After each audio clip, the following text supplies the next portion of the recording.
Thank you for joining me in JT's Vintage Card Room, hosted by me, JT. I've been thinking about doing videos now for a couple of years, following the likes of John Mangini, Mike Baseball Collector, Greg from Midlife Nation, Sammy Thunder, Chris from Missouri, and last but not least, Tony, Southern Collector. I love his channel. Over the years, I've amassed a collection I've really grown proud of, and I would like to share it with all of you and some of the stories that I have that go along with it, and just talk about baseball cards and things that we all enjoy. I started off basically just watching videos of people that I liked and started commenting after that, and a lot of you out there that are currently content creators encourage people to go out and make their own videos, and here I am in my inaugural video, and like I said, hopefully I bring some joy to some of you with some of the cards that I share. I've been a baseball card collector, vintage baseball card collector, since I was a kid. Everyone started when they were 5, 7, whatever years old, but I was always into vintage. Even my early days as a paper boy and working in the car wash, every penny I made always went towards buying vintage cards. It's what I enjoyed, what I loved. And I remember my first real big card that I bought was growing up in central Jersey. I went to the Route 1 flea market pretty much every week with my mom and my sister. And I had gone to a table by John Brogy. For some of you old timers that are out there might remember that name. He started off with a table at the Route 1 flea market and later on went to have a store in Highland Park. And I bought almost all my cards from him.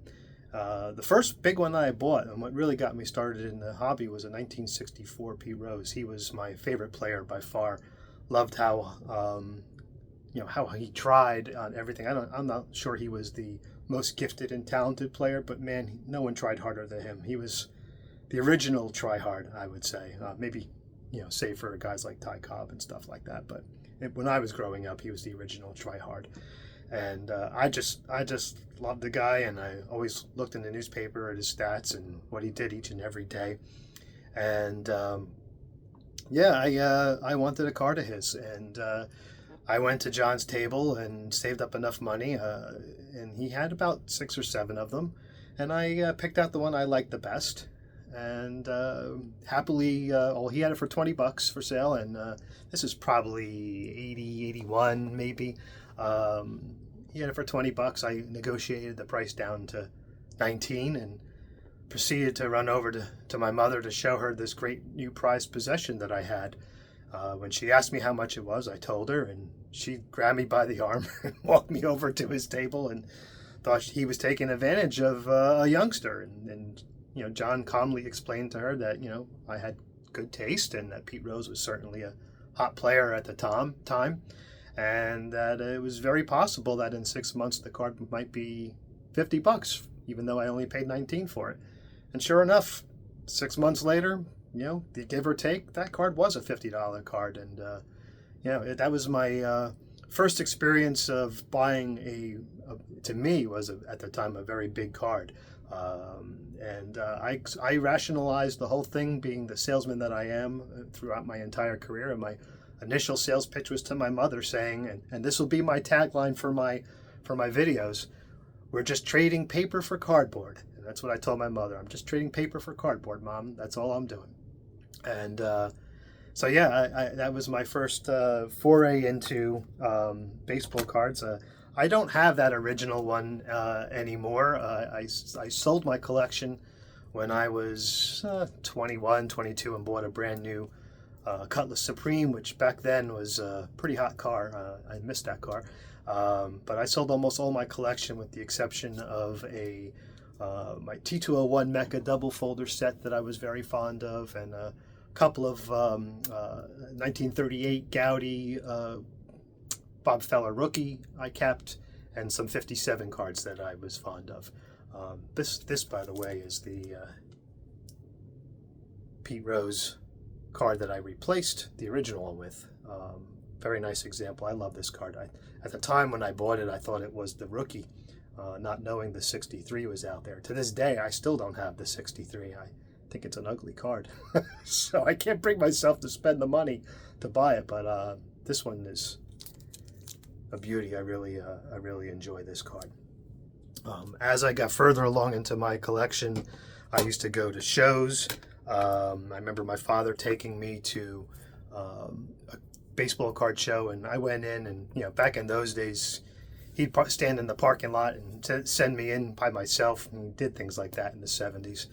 And he said, go in, and when you're done, come back. So I did that, and I went in and I bought 2 cards, just to give you an idea. As a 13-year-old, 14-year-old, whatever I was, I bought myself a Ernie Banks rookie from 1954.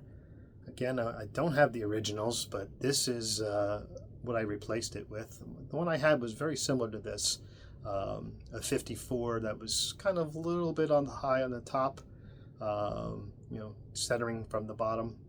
I still love it. I think it's one of the most beautiful cards ever made. I love the white background. Here's the back. And along with that, I bought the card, and this is the original that I bought at that show when I was a kid. The 1938 Bob Feller with the scribbles. I know a lot of you refer to that as the scribbles. I always thought of it as cartoons. But I kept this. This is the original card. I think this is an awesome set. I actually have the complete set. I will do a video on that at some point in my life, and my YouTube journey. And I also, when I was younger, asked for for Christmas, a 1954 Jackie Robinson. Again, this is not the original, but here's one that I replaced it with. I'm trying to keep that glare out. But yeah, another magnificent card.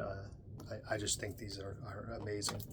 And I also mentioned the T201 Mecha double folder. I have this complete set. I think it's in the top 10 of the PSA registry, all graded, and this thing is spectacular. I believe I bought this at a show.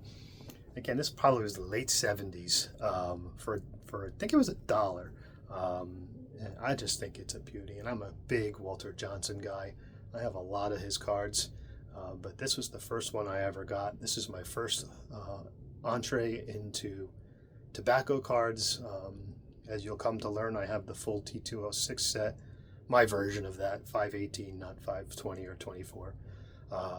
And same for the T205 and T201. But I love this. These are the cards that really got me into vintage collecting.